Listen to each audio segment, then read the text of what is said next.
Junction. I want to paint a picture today.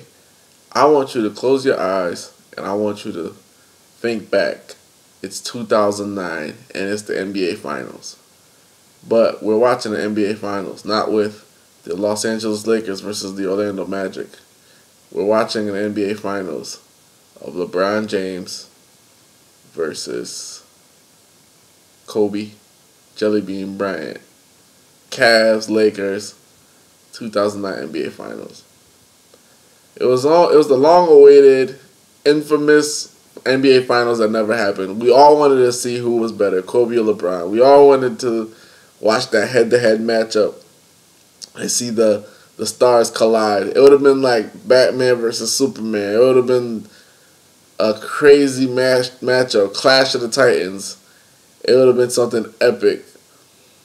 And I'm looking at it and I'm thinking back. I feel that we were robbed, that we never got to see the NBA Finals.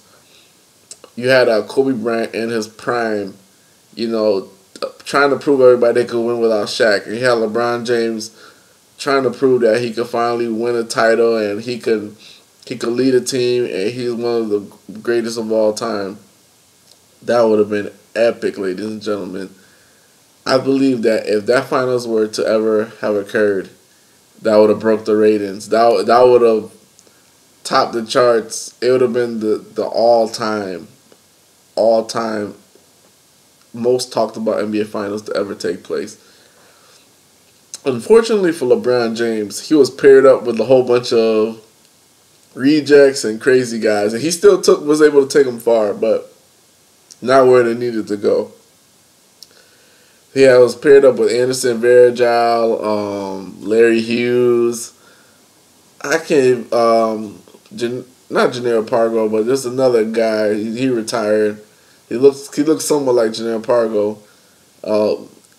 Mo Williams, Boobie Gibson, those kind of guys. And Kobe, had Lamar Odom, Pau Gasol, and even Ron Artest at one point. Trevor Ariza was on the 2009 team.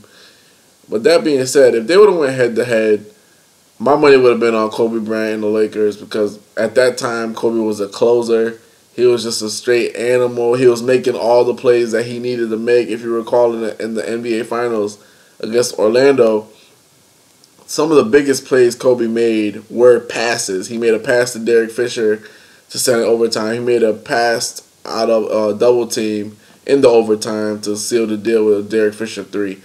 And, at that point, they were saying Kobe was a gunner. He couldn't do it without scoring. And he actually showed everybody, shh, be quiet, I got this.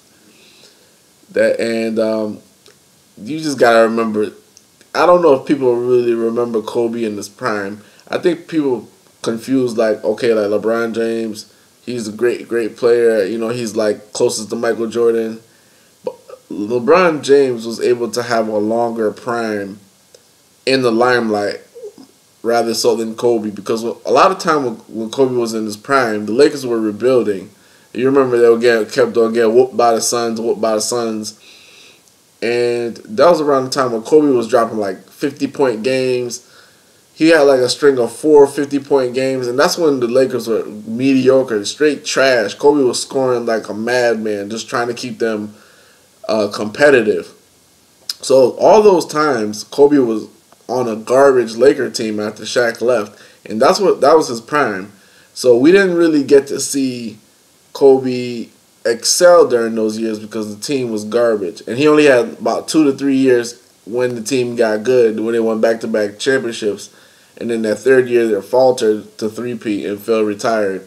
So that being said, Kobe in his prime was something to see, something magnificent. Unfortunately for LeBron, he wasn't in his prime at that time period. He was edging into his prime. Magic Johnson said it best during that 2009 Finals.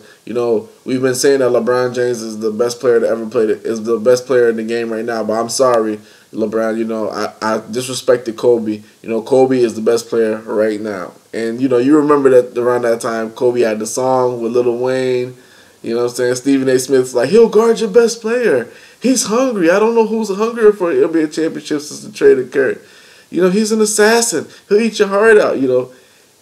That Kobe in the NBA Finals against LeBron, I definitely had to have my money on Kobe. But that being said, LeBron would give him a run for his money, ladies and gentlemen. It would have been epic. It would have been shot for shot. It would have been something. If you ever watched LeBron and Dwayne Wade in their Cavs Heat days going head to head, it would have been 10 times better than that. And because there's so much on the line. There's a championship on the line. There's pride on the line. There's bragging rights on the line. You know, a lot of times when Kobe and LeBron played in the regular season, it really didn't mean anything. It either set either guy back, half a game in their standings, but it didn't mean anything. A 7-game series with those two locked in, guarding each other, looking at each other's stats, scouting each other. Kobe guarding LeBron. Oh, that would have been something epic. That would have been something epic. Unfortunately, we got robbed. You know what I'm saying? But that being said, we've seen plenty of great finals. I'm just reminiscing, man. What if? Who you think will win that NBA Finals? The 2009 Cleveland Cavaliers or the 2009 Los Angeles Lakers? Just let me know. Kobe or LeBron? Let me know who you got in that Finals. This is Vlad from Hoops Junction, where Hoops meets Hoopla. Peace.